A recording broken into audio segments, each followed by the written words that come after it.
এই যে মাজা হয়ে গেছে বন্ধুরা, দেখুন চকচকে পুরো করে ফেলেছি বাসনগুলো, দেখতে পাচ্ছেন। এই রোজের পিতলের বাসন ইউজ করা ঠাকুরের জন্য, তারপরে এগুলো মাজা যে কী কষ্ট। মাঝে মাঝে ইউজ করলাম, কোনো অকেশন পারপাশনে ইউজ করে মেজে পরিষ্কার করে রেখে দিলাম আলাদা, কিন্তু এগুলো যতটা দেখতে সুন্দর ততটাই খাটনি। তাও দেখুন চকচকে ঝকঝকে করে ফেলেছি তো, এই 2-3 দিনের জন্য। দেখুন ঠাকুরের বাসন মেজে পুরো পরিষ্কার করে ফেললাম, তারপরেও দেখবেন এত বাসন, কম বাসন বলুন, কখন মাজতে বসেছি হাত ব্যথা হয়ে যায় ডলে ডলে ডলে ডলে মাজতে মাজতে। দেখুন না, পুরো চকচকে চকচকে করে নিলাম। আর কত ডলবো বলুন, এই 2-3 দিনের জন্য। এত সুন্দর করে মেজে পরিষ্কার করে ঝকঝকে তকতকে করে রেখে দিলে 2-3 দিন আবার যেই কেশাই ঝুড়ির মধ্যে উবুর দিয়ে যাই করে রাখি না কেন। এবার এতগুলো বাসন তো রোজের মাজার মানে না বলুন, মুখের কথা। রোজ এতগুলো বাসন মাজা একার হাতে সব করতে হয়, সব। তারপরে এবার এতগুলো ঠাকুরের বাসন রোজ মাজা কি 2-3 দিন পরপরই লাল হয়ে যাবে। আর এমন লাল হবে দেখলে ভালোও লাগে না। এগুলো যতটা দেখতে সুন্দর ততটাই খাটনি। এগুলো যে মাঝে মাঝে পুজো হলো মেজে রেখে দিলাম পরিষ্কার করে, ঠিক আছে, কিন্তু রোজ ওই ইউজ করো তারপরে এবার রেখে দাও, আবার ওই মাজো, ওতে খাটনি প্রচুর। বেটা ছেলেদের তো করতে হয় না, সব মেয়ে ছেলেদের কাঁধে। কে করবে এগুলো? আমি যদি না করি কে করবে? কেউ করার আছে? জুতো থেকে চণ্ডীপাঠ অবধি নিজেকে করতে হয়, সব সব। তো এই বাসন মেজে পরিষ্কার করলাম, দেখুন কেমন দেখিয়েছিলাম ভিডিওতে, আর এখন দেখুন। এবার চলুন ভাতটা দেখি কত দূর হলো। ঠাকুরের বাসন মেজে পরিষ্কার করলাম, দেখুন। চলুন দেখি এবার ভাতটা কত দূর। বাসন মেজে এখানে আসলাম, ভাতে জল ছিল না, আবার জল দিলাম, ভাত উবুর দিয়ে ভাত তুলে কড়াই বসিয়ে দিলাম। ফ্রিজ থেকে মাছটা বের করলাম, কতটা আছে দেখাচ্ছি। কড়াইটা গরম হোক, তেল দেব। আর এদিকে ভেন্ডি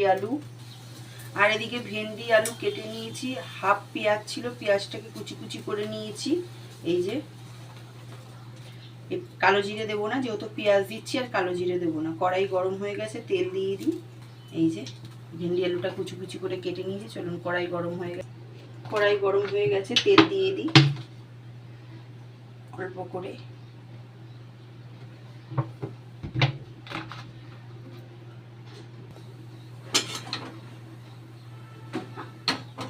তেলটা গরম হোক। একটা গোটা লঙ্কাও নিয়ে নিয়েছি, এই যে এর মধ্যেই দিয়ে দেব।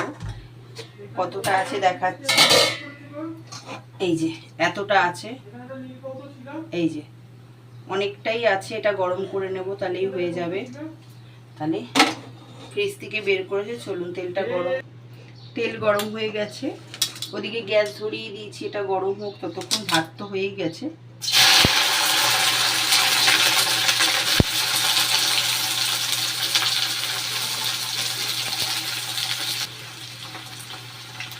নুন দিয়ে দিলাম, হলুদ দিয়ে দিলাম অল্প করে।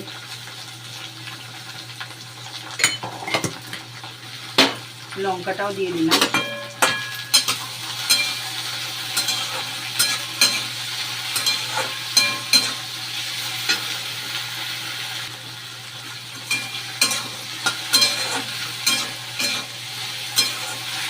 আপনাদের বাড়িতে কি রান্না হচ্ছে সেটা জানাবেন। ঠাকুরের বাসন পুরো কালো বাসন মেজে চকচকে করে ফেললাম। চলো বন্ধুরা, রান্নাবান্না কমপ্লিট হয়ে গেছে। কাজ করতে করতে গেঞ্জির মধ্যে কিসের দাগ লেগে গেল। এখানে আছে ভেন্ডি আলু ভাজা। রান্নাবান্না বলতে এই আর কি, ভেন্ডি আলু ভাজা। রাত্রে যদি কিছু করার থাকে, রাত্রে তো করতেই হবে, রাত্রে করে নেব। এখানে আছে ভাত, এই যে গামলায়। আরও ফ্রিজে ভাত আছে, আগেই বললাম। ঠাকুরের বাসন মাজতেই দেরি হয়ে গেল। দেখলে তো কত বাসন মাজতে মাজতে যেন আরও লেট হয়ে যায়। ঘরদোর মোছা হয়ে গেছে, শুধু রান্নাঘরটা মুছবো আর চান করতে যাব, তারপরে পুজো দেবো। এই আছে শিঙ্গি মাছ গরম করেছি, শিঙ্গি মাছের ঝোল গরম। এই যে হয়ে যাবে, এই বেলাটা একদম ভালো মতনই হয়ে যাবে, ভাগযোগ করে খাওয়া হয়ে যাবে। এই হলো আজকের কাজ, আজকের রান্না। গেঞ্জিতে কিসের দাগ লাগলো কে জানে, কাজ করতে করতে পাগল হয়ে যাই। তাহলে টাটা, সবাই ভালো থেকো, চ্যানেলটাকে সাবস্ক্রাইব করে পাশে থেকো। বারবার করে বলি, সাবস্ক্রাইব করে পাশে থেকো, মনে করিয়ে দিই, একটু শেয়ার করে দিও। আর ঠাকুরের কালো বাসন পুরো মেজে চকচকে করে ফেললাম। তাহলে টাটা টাটা।